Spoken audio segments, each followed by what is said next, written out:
నమస్తే. ప్రస్తుతం మనతో పాటు ఉన్నారు సోషల్ యాక్టివిస్ట్ కృష్ణకుమారి గారు. నమస్తే అండి. నమస్తే. తమిళనాడులో గోవధకి సంబంధించి హైకోర్ట్ ఒక కీలకమైన డెసిషన్‌ని తీసుకుంది. దాన్ని సవాల్ చేస్తూ టీవీకే గవర్నమెంట్ సుప్రీంని ఆశ్రయించిన సంగతి మనకు తెలిసిందే. అయితే కొన్ని సందర్భాలలో హిందూ పండుగలు కావచ్చు, ముస్లిం పండుగలు కావచ్చు, గోవధ అనేది తప్పనిసరి పరిస్థితి. మనం చూస్తూనే ఉన్నాం. అంటే మత స్వేచ్ఛకు ఆటంకం కూడా కలగకూడదు అనేది విజయ్ గవర్నమెంట్ చెబుతున్న మాట. మీరేమంటారు? అంటే ఇప్పుడు ఈ చట్టాలెలా ఉంటాయంటే తలా తోక లేకుండా ఉంటాయి ఒక్కోసారి. అవి మన కోర్టులిచ్చినియి గదా! మన గౌరవప్రదమైన కోర్టులిచ్చినియి గదా! మనం వాటిని కాదనడం కరెక్టా అని అంటారు. హ్మ్. కంటెంప్ట్ ఆఫ్ కోర్ట్ అవుతది గదా! అది ఇది అని అంటారు గానీ, కొన్ని సందర్భాల్లో మాట్లాడక తప్పదు. ఏంటి అంటే, జంతు బలులు తప్పు, హ్మ్. గోవధ తప్పు అని అన్నారు. అన్నప్పుడు మళ్ళీ ర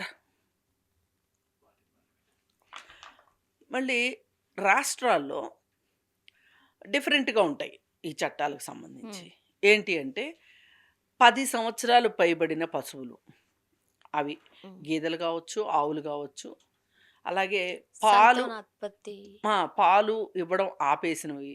అలాగే ఇంకా ఇవి గర్భధారణ జరగవు వీటికి హ్మ్. అనే పరిస్థితి ఉన్నా వాటిని చంపొచ్చు అని ఉన్నది.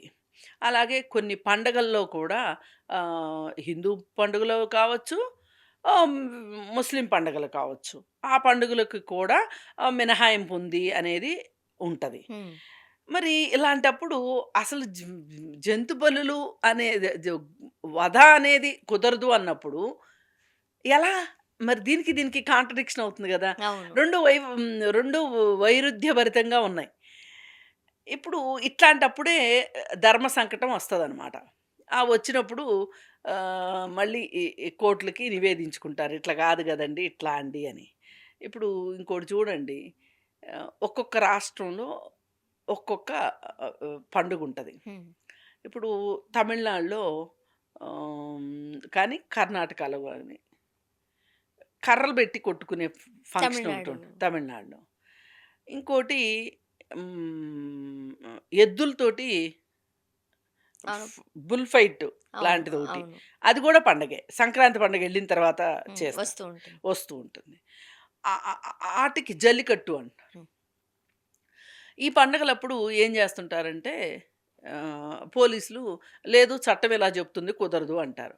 అప్పటికప్పుడు అలాగే ఆంధ్రప్రదేశ్‌లో కోళ్ళ పందాల గురించి.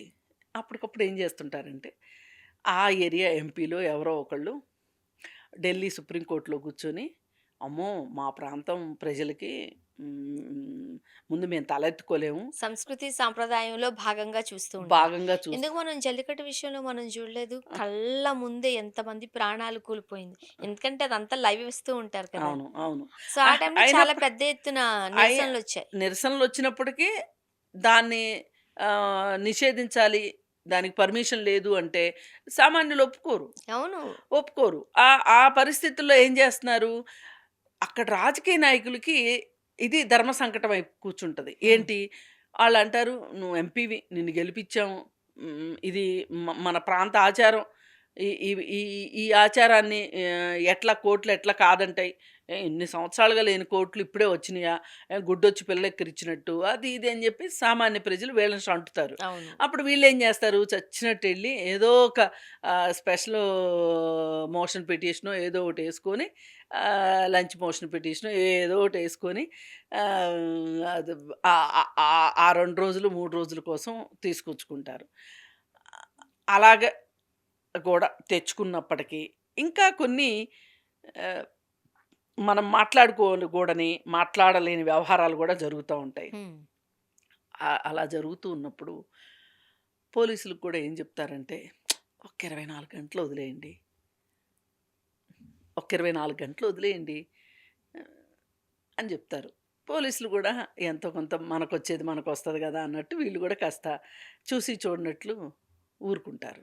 సో, ఆ 2 రోజులు, 3 రోజుల ప్రోగ్రామ్ నడిచిపోతుంటది. ఇప్పుడు విజయ్ ఎందుకిది తీసుకున్నారు అంటే, ఇప్పుడు ఒక చట్టం ఏం చెప్తుంది అంటే, పలానా, పలానా స్పెసిఫికేషన్స్‌లో గోవధ గూడా హ్మ్. చేసుకోవచ్చు అని చెప్తుంది. మరి మీరేమో అసలు కుదరదు అంటున్నారు. అలాగే కొన్ని పండుగలకి ఇప్పుడు బక్రీద్‌కి కూడా మేకలు కోయటం ఆపేయాల్సిందే. ఆహ్, ఓపెన్ ఏరియాస్‌లో కోయడానికి వీల్లేదు. ఒకవేళ ఏదైనా మీరు కోసుకోవాలి అని అనుకుంటే గనక బాగా సురక్షితమైన స్లాటర్ హౌసుల దగ్గరికి తీసుకెళ్ళి మీరు బలిచ్చుకోవాలి చేసుకోవచ్చు అని చెప్తారు. అని చెప్తున్నారు. సరే ఇప్పుడు చట్టం చెప్పేదానికి, మనకిక్కడ ఆచరణలో జరిగేదానికి కాస్త కోస్త తేడాలుంటాయి. సరే, అయినప్పటికీ ఎందుకైనా మంచిది అని విజయ్ సుప్రీంకోర్టులో కేసు వేయడం జరిగింది. అంటే అతను ప్రాక్టికల్‌గా ఏం జరుగుతది అనేదాన్ని ఉదాహరణలతో సహా కోర్ట్‌కి నివేదించుకున్నాడు.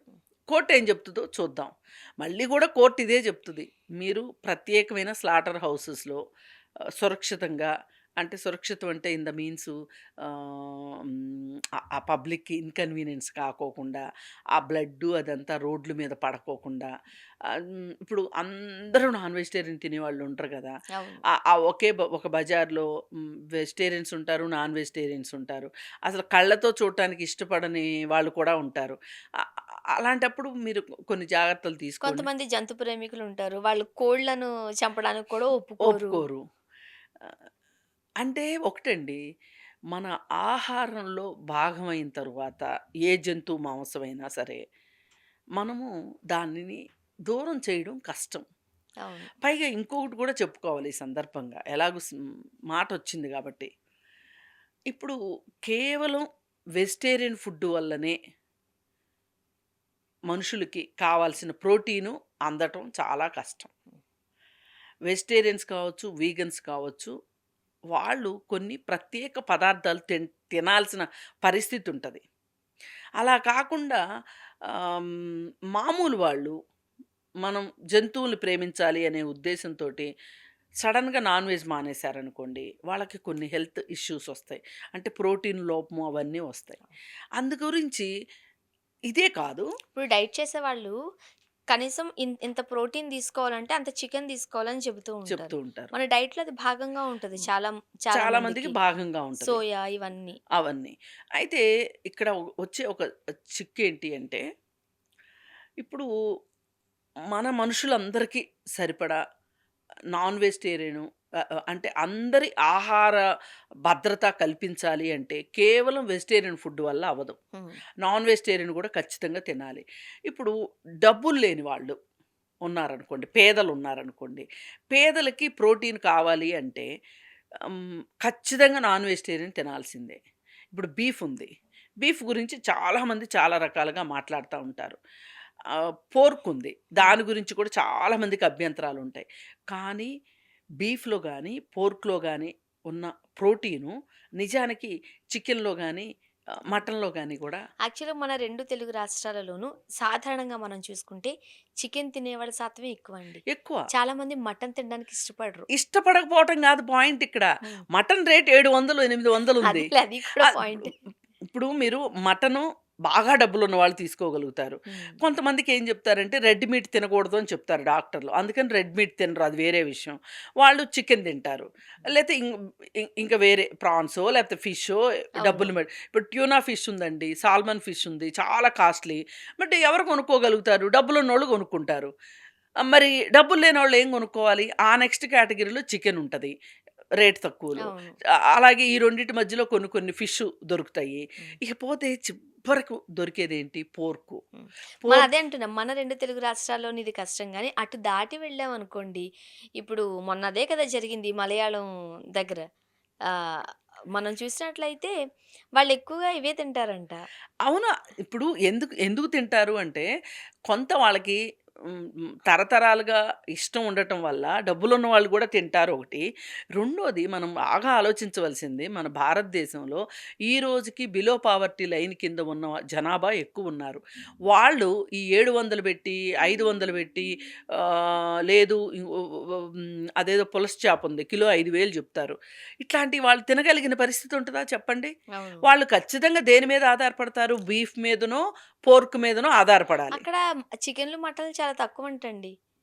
ఎక్కువగా ఇవే ఉంటాయంట. ఎ ఇప్పుడు ఇవే ఉంటాయంట అంటే వేరే ఏమీ లేదు. అద్ అప్ ఎఫర్ట్, ఎఫర్ట్ అక్కడ చేయగలగటం. వాళ్ళకి కొంచెం రేట్ తక్కువ అది. రేట్ తక్కువ మరి. హ్మ్. చాలా తక్కువ రేటు. పోర్క్ గాని, బీఫ్ బీఫ్ గాని గాని. రేట్ చాలా తక్కువ. వాళ్ళకి ఇంత పోర్క్ తింటే, ఇంత బీఫ్ తింటే వాళ్ళకి సరిపడా ప్రోటీన్ వచ్చేస్తది. మరి మీరు ఆ 2 తినకూడదు. ఇప్పుడు పోయినసారి గూడా బీజేపీ గవర్నమెంటు ఎవరిళ్ళలో అయినా బీఫ్ ఉందా అని వాళ్ళ బీరువాలు, వాళ్ళ ఫ్రిడ్జ్‌లు ఎతికి మరి గొడవ చేసినప్పుడు, మాబ్ లించింగ్ చేసినప్పుడు చాలామంది మాట్లాడింది ఇదే. హ్మ్. పూర్‌ని మీరు పూర్ నోట్లోంచి మీరెట్లా తీసేస్తారు అని. ఇప్పుడు చూడండి వెస్ట్ బెంగాల్‌లో స్కూల్ పిల్లలకి గుడ్డు తీసేశారు. ఇప్పుడు ప్రోటీన్ కోసం గుడ్డు తినండి, కంటి చూపు కోసం గుడ్డు తినండి, లేతే విటమిన్స్ డెఫిషియన్సీ రాకుండా ఉండటానికి గుడ్డు తినండి అని చెప్తున్నారు. ఇప్పుడు ఒక గుడ్డు రూ. 7, రూ. 8. సరే మనం కొనుక్కుంటే రూ. 7, రూ. 8 స్కూల్ పిల్లలకి పెడితే ఫ్రీగా పెడతారు. వాళ్ళకి ఆ దీంట్లోనే ప్రోటీన్ వస్తది వాళ్ళకి. మరి గుడ్డు వాళ్ళ నోటికానించి తీసేయటం ఆహ్, ఇప్పుడు హిందూ హిందుత్వ మతవాదులకి సంతోషపరచడం కోసం చిన్నపిల్లల నోటి దగ్గర గుడ్డు లాగేయటం ఎంతవరకు కరెక్ట్ అండి? అవును. ఇప్పటికే మన భారతదేశంలో పోషకాహార లేమితోటి బాలలు చాలామంది బాధపడుతున్నారు. పెద్దవాళ్ళ సంగతి పక్కన పెట్టండి. పిల్లలు గూడా. అవును. అందుకని ఏ రకంగా చూసినానండి, మనం చూడవలసిందేంటి అంటే, ఇది ఒక రకంగా ఆహ్, హ్మ్, భక్తితో కూడిందా? ఆహారపు అలవాట్ల వల్ల వచ్చింది. వచ్చిందా? లేదు ఇప్పుడు మనకి పశువుల్ని పోషించటం భారమయిందా? ఇలాంటి కారణాలతోటి ఆచారాలు, వ్యవహారాలు, సంప్రదాయాలు ఈటన్నిటి పరిగణలోకి తీసుకుంటే, జంతువధ చట్టము అనేది మట్టుకు అంత ప్రాక్టికల్‌గా హ్మ్. అమలయ్యే పద్ధతయితే కాదు. చూద్దాం. థాంక్ యూ అండి.